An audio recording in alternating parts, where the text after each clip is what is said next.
for us to do two in one day together, but that's just the way it worked out, right? Yeah, yeah. That's just the way it shook out. This morning, when we did our news at noonish report, we talked about the fact that there were rumors that Dan Bongino was going to resign from the FBI as deputy director. And he was with President Trump at Joint Air Force, Andrews Air Force Base. What is the call? Transferring the soldiers. No, no, he was at the New Jersey base. Oh, he was. Yeah, Okay. that's where they land for that transfer. The transfer. Okay. I apologize. So the two Iowa National Guards who were killed in Syria. Yeah. Yeah. And President Trump had just said Dan Bongino is doing a great job. But then later today, a couple hours ago, Dan Bongino announced that, in fact, he is resigning. And I wanted to read his resignation post that he posted on X earlier today. It says enter password. Is that what he said? Oh, no. Unbelievable. This is not happening. Okay. Oh my goodness. This is from Dan Bongino. I will be leaving my position with the FBI in January. I want to thank President Trump, AG Bondi, and Director Patel for the opportunity to serve with purpose. Most importantly, I want to thank you, my fellow Americans, for the privilege to serve you. God bless America and all those who defend her. And I would like to say publicly, thank you, Dan Bongino, for your service. He's had quite a couple of years fighting cancer, and also his mother passed away about 2020 in 2024. So he was suffering through recovering from cancer, losing his mom, being named deputy director of the FBI, and I wonder what time he got rolled into work. And so all of these things have had a toll on him. Plus, I think that's a tough job. Anybody who works in the Trump administration, in my opinion, has a really tough job because they're fighting so many different entities at once. Yeah, it takes a lot of time. They got to spend long hours, and when DC traffic starts up, no, they're not jumping out there in the traffic. They're going to be there a much longer time than that. Well, it's just also the job of working for President Trump when you remember when his press secretary was attacked in a restaurant and she and her family had to leave the restaurant because Maxine Waters was saying, get in their face, shout at them or whatever. They're called all kinds of names. They come under fire. That'll ruin a dinner. Yeah. We don't really know. That was Sarah Huckabee Sanders. She went to dinner and they were kicked out of the restaurant. Yeah. We don't know the full story. I don't know that we will. I don't know if he's going to write a memoir. There are all kinds of rumors out there about different situations.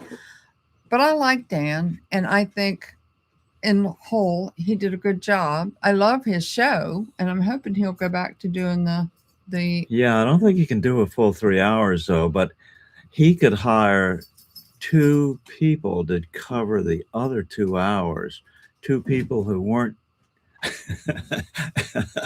you and me. Yeah. Just putting a little word in your ear there, Dan. We'll help out.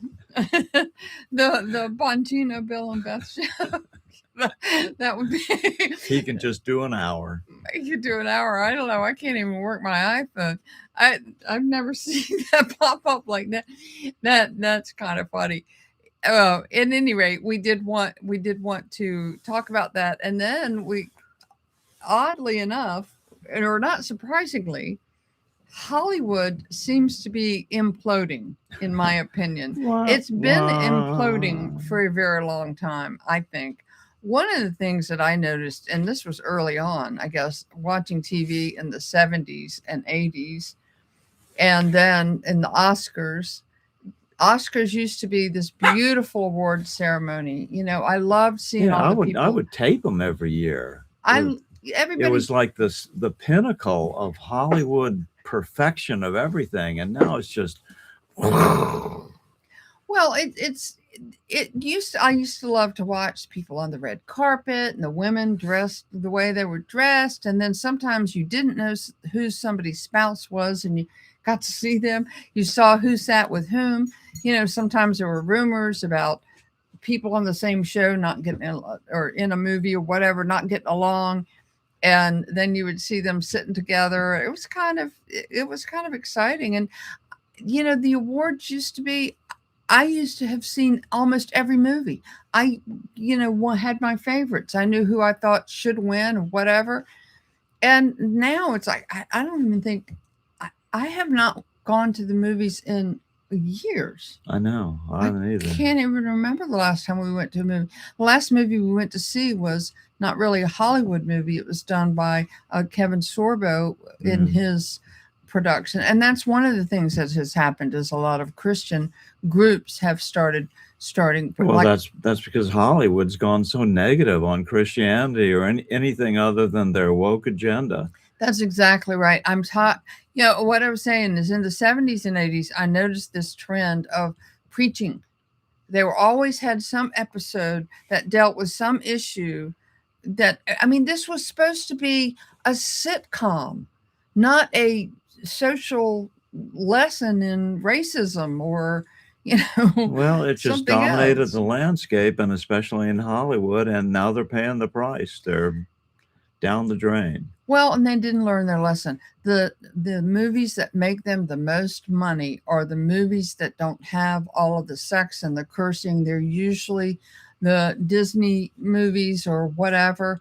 They make all these animated movies and make money, but they didn't learn. They don't like that. They want to have this woke stuff. Then they preach to you, and whoever is the comedian or the host of the Oscars always has some sort of anti-Trump or some other Yeah, thing. sorry, guys, but Trump got a huge majority of the American population.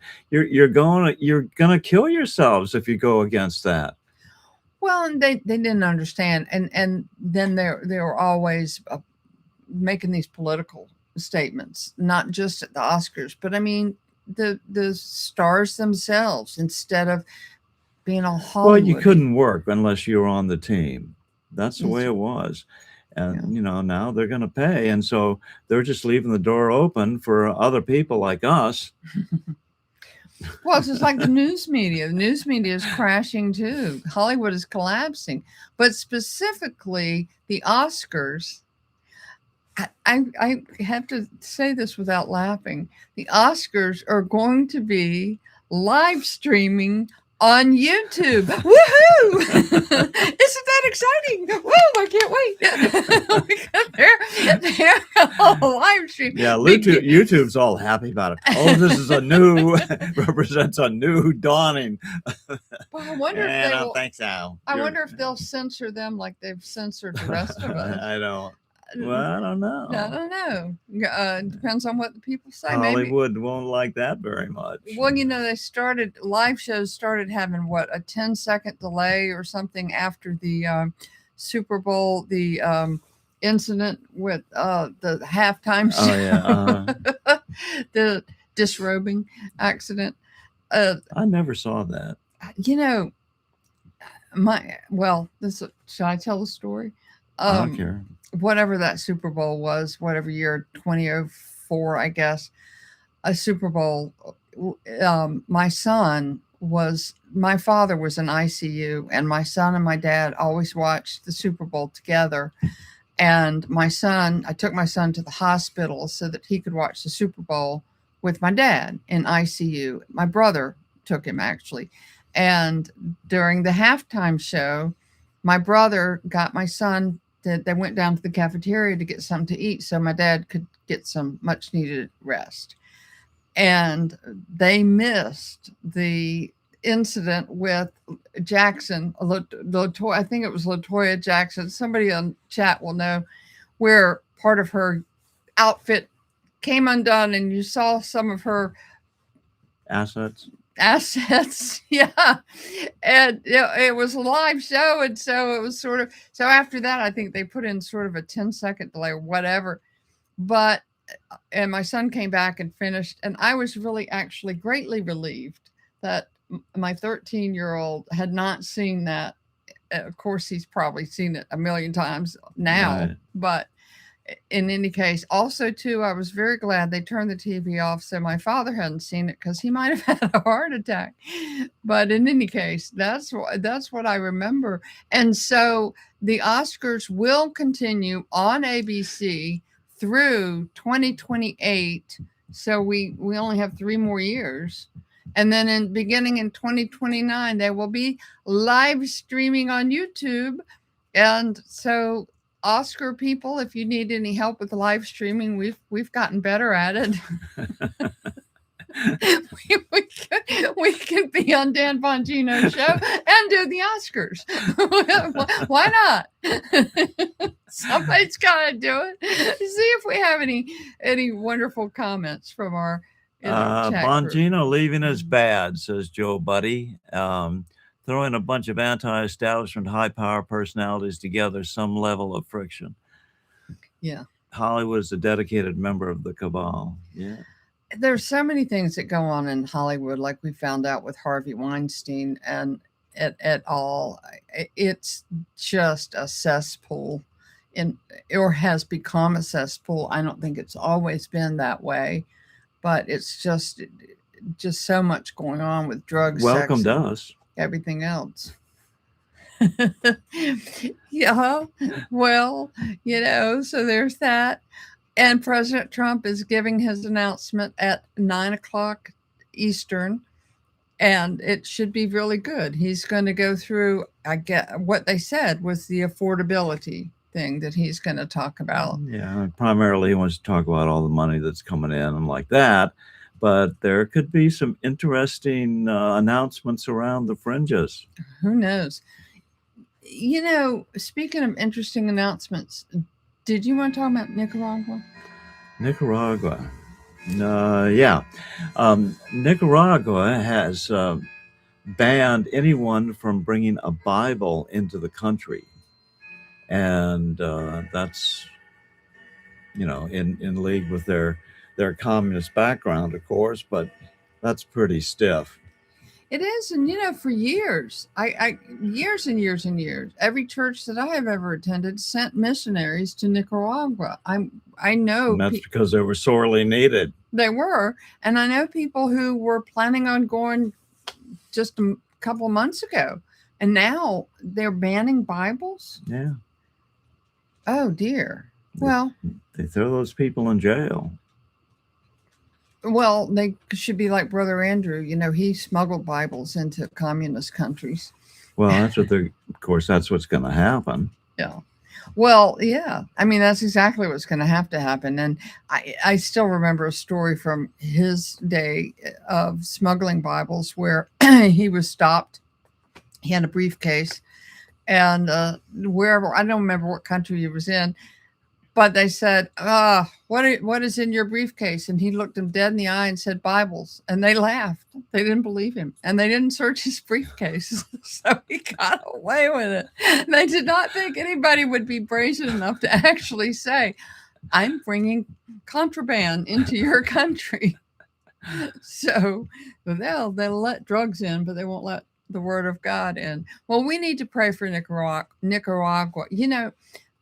We've talked about this before, but I actually, you all have probably noticed I have something of a speech impediment, and I still have difficulty pronouncing certain words. Yeah, but you can talk a lot better than I can.